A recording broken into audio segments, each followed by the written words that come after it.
Good morning, class 3 students. In the last chapter, we have studied that the shape of the earth is like a sphere.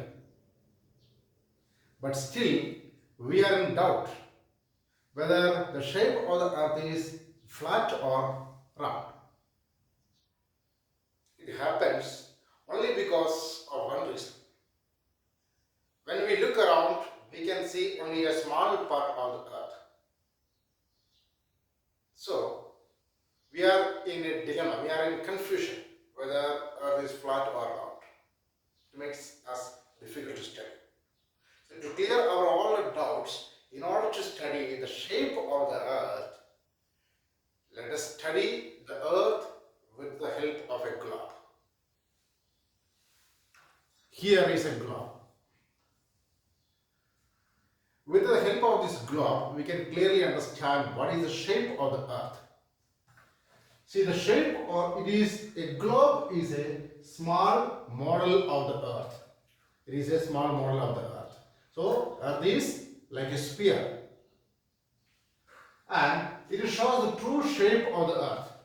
See, earth is like a round, like a sphere, we can say that. So, a globe shows the correct shape of the earth, and also it is a model of the earth, and we can see land and water also on the globe. This blue color represents water, and rest of the areas are land. And we can see the positions of land and water also on the globe, positions. And we can see how earth rotates and how day and night happens. See, on the earth, we can see, we know that one imaginary line is there. That line is called axis. Similarly, here also one imaginary line is there. One needle is there in the globe. So here one end, this is another end. Through this both ends, one needle is passing. On this needle only, earth is rotated, the globe is rotated. Similarly, an imaginary line is there, and that imaginary line is called axis of the earth. On that axis of the earth, our earth also spins or rotates. And because of this type of rotation, the earth is rotating like this. And because of the rotation of the earth only, what is happening? Day and night happens. So, we know that once again, a globe is a model of the earth. It shows the true shape of the earth, and we can see land and water on the globe. See here, blue color represents water and rest of the areas land. And we can see their positions and how close each other, land and water, all these we can see on a globe. And with the help of the globe, we can clearly understand how earth rotates on its axis and how day and night happens. And now let's see the disadvantages of a globe. What are the disadvantages of a globe? In a globe, we cannot see all the small places, all the countries we can see, and seas we can see, but small towns, small cities, and also we cannot see sometimes states. In a country, states will be there, districts will be there, all such kinds of states and districts we cannot see on a globe. And it is difficult to carry around. When we travel from one place to another place, it will be very difficult to carry a globe with us. These are the disadvantages of a globe. Now, let us study about maps. Maps. It is a drawing of the earth or a part of it on a flat surface. So a map is a drawing of the earth or a part of it on a flat surface. Drawing of whole world or a part of earth, a particular country, map of a particular country, map of the whole world, map of a particular state, map of a particular district. So different types of maps are there. So it is a drawing of the earth or a part of it on a flat surface. And it shows the land, water, the smallest of towns and villages. So we can draw the map of a village, we can draw the map of a town, we can draw the map of a state, we can draw a map of a country, we can draw the map of the world. And a map can be big or small. It can be big or small. Small maps can be made and big maps also can be made. And a book of maps is known as an atlas. So an atlas is a book of map. So this is a book of map. Here many maps can be in a book. Many maps. See here one map, another map, another map. Such a book full of maps can be called as an atlas. So here let us see. Once again maps. Let's see. It is a drawing of the earth. In the drawing of earth, the whole world we can see in a map.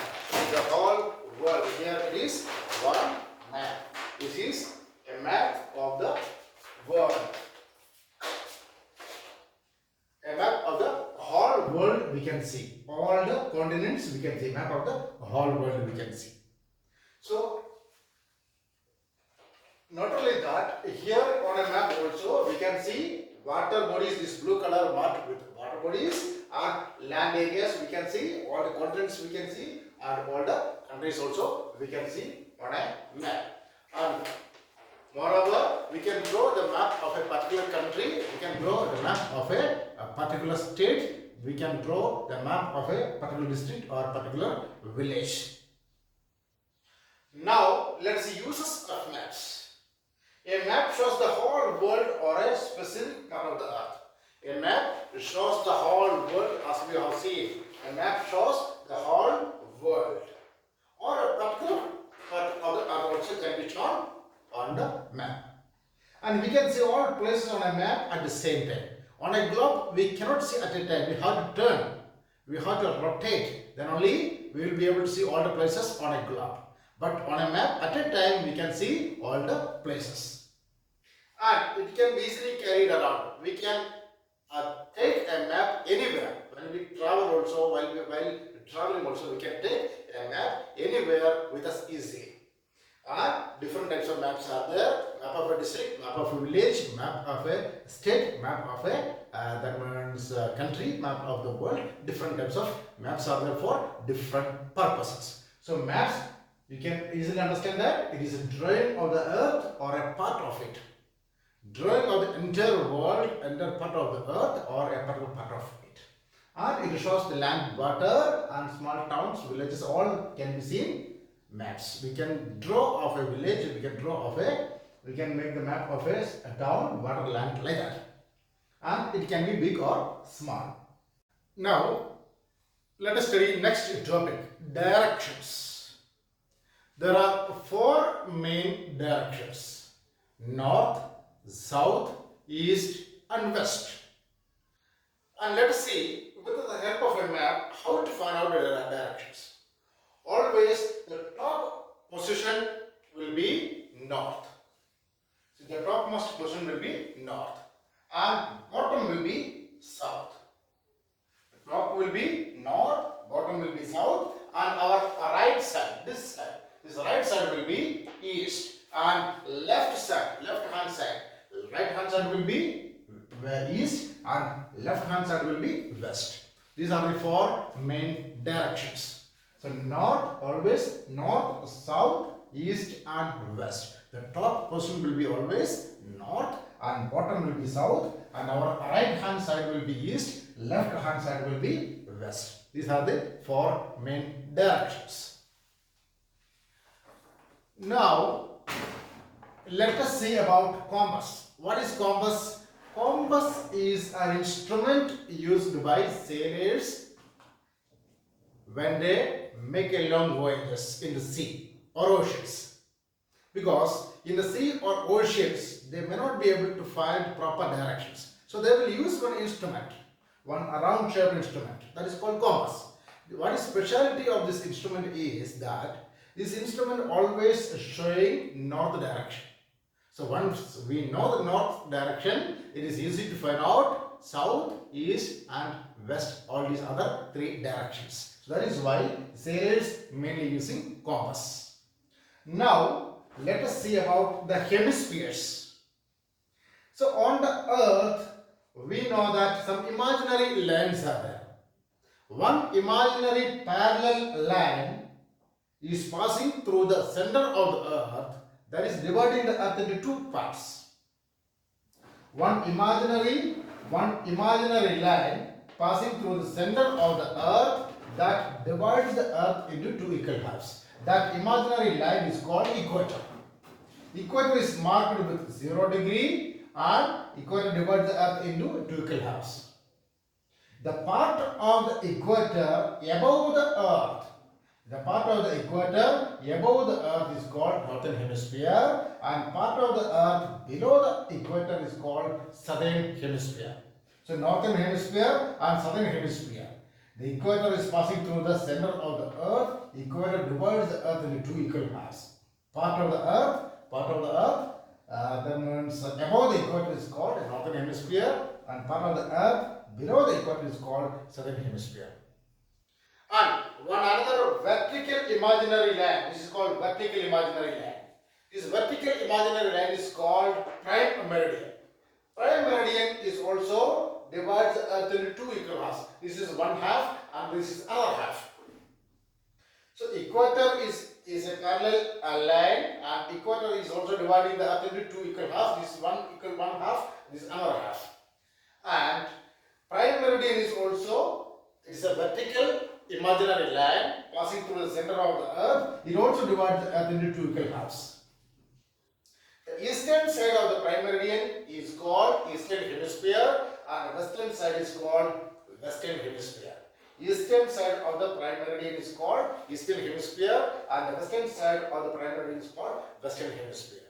So clearly study about the directions. There are four directions: north, south, east and west. Top position will be always north, bottom will be south, and our right hand side will be east and left hand side will be western side or western direction. And the compass also we have seen that it is an instrument used by sailors to note directions in the sea or oceans.